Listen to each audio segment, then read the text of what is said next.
after a young woman was found dead in her home earlier this week. Day 3 of a homicide investigation. At one point, deputies focusing on the garbage area downstairs from where a woman was found dead. Family identifying her as 23-year-old Kayla Hodgson.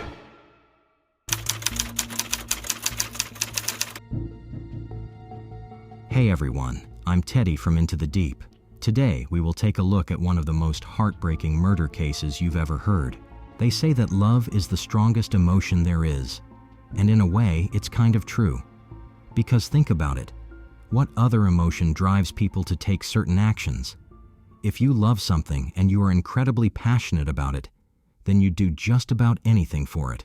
And in the case of some people, let's just say that they can take things to the extreme sometimes. This was exactly the case for Kayla Hodgson, a 23-year-old woman who was viciously murdered in what we can only refer to as a crime of passion. The murder of Kayla was a perfect demonstration of the lengths to which some people are willing to go when it comes to seemingly fighting for who they love. And in this video, we'll be breaking down Kayla's life, the sad choice she made regarding who she fell in love with, and how she ended up paying the ultimate price for that. Our story takes us all the way to Tamarack, a city in Fort Lauderdale, Florida, that's closer to the Everglades than it is to Florida's famous beaches. Tamarack is a relatively small town, and according to reports, it's pretty peaceful. It has a vibrant population, but crime there is relatively low, at the very least, lower than what you get when you consider the national average. In this town, we're introduced to Kayla Hodgson, a beautiful, vibrant woman who appears to have grown up there and was really coming to her own. According to multiple people who knew her, Kayla was a stunning beauty who was always fun to be around. She was the proper definition of being the life of the party. There were no dull moments around her, and she was pretty popular as well. During the day, Kayla worked as a flight attendant, pretty fitting since she was attractive and objectively charming. But at night, she'd trade her high heels and dresses for more casual clothing as she worked as a bartender at a popular bartending company. Primarily, she worked as a bartender for private events, although there were times when she also worked at clubs and venues. Like everything she did, Kayla succeeded here too. She had become pretty popular in the city's nightlife scene, and despite being just 23 years old, she was quite good at what she did. Like a lot of young people, and as someone who worked in the nightlife industry at that, Kayla was big on partying and going out with her friends. This would bring us to the other side of the story, a woman named Sakina Thompson. Sakina was a 28-year-old woman who lived and worked in Long Island, New York. She worked as a nail technician, and just like Kayla, she was also pretty good at her job. Sakina was popular with her regulars, and she had built quite the profile for herself. Those who knew Sakina described her as being pretty feisty.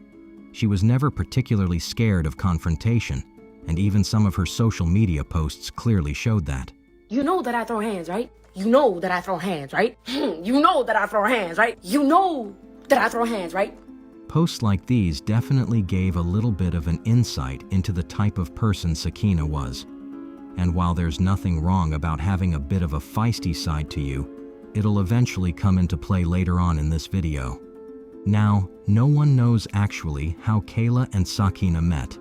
Sakina was 5 times Kayla's senior, but considering that the two of them loved partying and having a good time, it wouldn't be so difficult to imagine that they would run around in the same circles and eventually become friends along the way. Anyways, Sakina around this time was in a relationship with a guy named Terry. We don't know much about him and all, but according to all accounts, the relationship between the two was pretty turbulent. You know, the type of relationship where they're both posting content on social media regularly about how much they love each other and how they're getting each other expensive gifts. But behind the scenes, they're always sort of at each other's throats. Yeah, that type of toxic relationship. As it turned out, Terry was kind of a player, and Sakina was even aware of it. In fact, she kind of promoted some of it too. She'd post content like this on social media, showing the two of them all loved up and stuff. Then she'd also post stuff like this, documenting times when the two of them had some pretty nasty fights and said some really unruly things to each other. Still, like all toxic relationships, Sakina and Terry stayed with each other, and time after time, they maintained that they loved each other and were willing to make their relationship work. Would it? Well, not particularly. On the 10th of July 2022, Terry and Sakina went from New York to Miami to party with some of their friends. We're not sure if this was the point when they met Kayla, or if Kayla and Sakina had been friends for a while at this point, but what we do know is that this is the first officially documented meeting that Terry and Kayla had. Anyways, while they all partied together, Sakina began to get some really bad vibes about Terry and Kayla. She felt like the two were starting to get a little too close for comfort, and she just had a bad feeling about the links between the two of them. Now look, I know it might seem like this lady was just being overly dramatic, but think about it. This is a woman who has been cheated on so many times by her partner and who still put up with the guy. With those years of distrust building, you can kind of imagine why she would suddenly feel a certain type of way when she saw him around another woman, especially if the other woman was a beautiful, much younger woman like Kayla. To show just how much Sakina did not trust Terry, she was said to have actually put a tracker in the guy's Range Rover. So, when they weren't physically together, she literally had tabs on him, and the poor guy didn't even know. Anyways, to absolutely no one's surprise, Sakina's suspicions about Terry and Kayla ended up being well-founded. The tracker she put in his car showed her that the very next day after they had all partied together, Terry had gone to Kayla's apartment. When you find that your partner has cheated on you, it's understandable that you could get into a fit of rage. It's especially terrible when this is a partner who is known for cheating time and again, and who continues to make you look like an idiot in front of other women. But how do you actually act on this betrayal? Well, for Sakina, there was really only one thing to do. She got a ride to Kayla's apartment, managed to get into her apartment, and brutally murdered her. On the afternoon of this day, the local sheriff's office got this call. The caller said that there's a gash on the patient's neck. It looks like someone slashed her neck.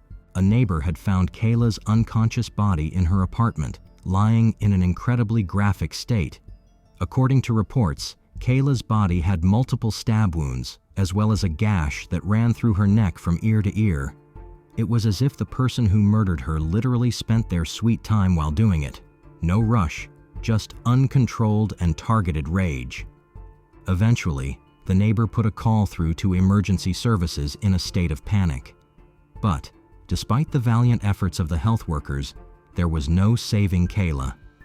That same day, she was pronounced dead. As for Sakina, well, she immediately fled the scene of the crime and met up with Terry about an hour later. Together, the two of them boarded a plane and left Miami for New York. The death of Kayla was a tragic one for sure. Her apartment complex was in a part of town that was known to have a pretty low crime rate, and the moment they heard that someone had died, many of her neighbors began to fear for their own lives. At the same time, you can only imagine how Kayla's family must have felt. In fact, just a few hours after the news broke, Kayla's apartment complex was filled with family, friends, co-workers, and just anyone who knew and loved her. Many of these people described Kayla as being a kind and beautiful soul, and they expressed their shock as to who could have committed such a heinous crime. Then there were the social media comments as well. Like I said, Kayla was a very popular person. So when the news of her death broke, a lot of people expressed their shock and sadness about the situation. It really just goes to show you that Kayla was indeed well loved when she was alive. With the calls for justice only growing, the police began their investigation. They classified the case as a murder case, and they committed resources to ensuring that Kayla's killer was eventually found. That said, it wasn't easy. There was no proof to give the officers a lead, and for a while, things looked like they'd only get worse. But 3 weeks after Kayla's death, an update finally arrived. New details tonight on an arrest in New York City. This after a young woman was killed last month inside her apartment in Tamarack. The Broward Sheriff's Office announced that the suspect, Sakina Thompson, is now in custody. Sakina was arrested on the 3rd of August and taken to Rikers Island, where she was held without bond. She was eventually extradited to Broward County, where she was charged with 1 count of first-degree murder. According to evidence, Sakina was said to have stabbed Kayla multiple times with a knife or some other sharp object. I'm not sure if it was the DNA sample from the object in question or CCTV footage that helped the police nail her, but she was eventually found and arrested. Interestingly, Sakina actually found out while in jail that she was pregnant. Even though this was definitely not an ideal situation, she actually tried to use the news of her pregnancy to get some leniency from the judge. In a letter written to a judge, Sakina asked for the opportunity to have her child out of prison while still fighting her case. She claimed that she was a first-time mother and had never gotten in trouble with the law. She also claimed that she was scared of having a child in jail as the facility wasn't equipped to cater to a pregnant woman. I mean, it was definitely a reach, and one that I doubt was granted by the judge. To date, Sakina remains in jail, and from the looks of things, it appears that she won't be seeing the outside anytime soon. To be honest, it kind of feels well-deserved. This was a woman who literally saw it fit to take the life of another woman just because she got cheated on. And to make it worse, she didn't even deem it fit to take action against the man who cheated on her. Instead, she retaliated against the other woman. A woman who probably didn't even know about the relationship in the first place. In the end, this really is just a stark reminder that a lot of people would do just about anything when they get mad. And while I'm sure that Sakina would regret her actions at this point, it's just a little too late for that. Thank you for watching. If you enjoy watching my videos, please be sure to like the video, subscribe, and hit the notification bell so you don't miss out on more videos like these. See you in the next one.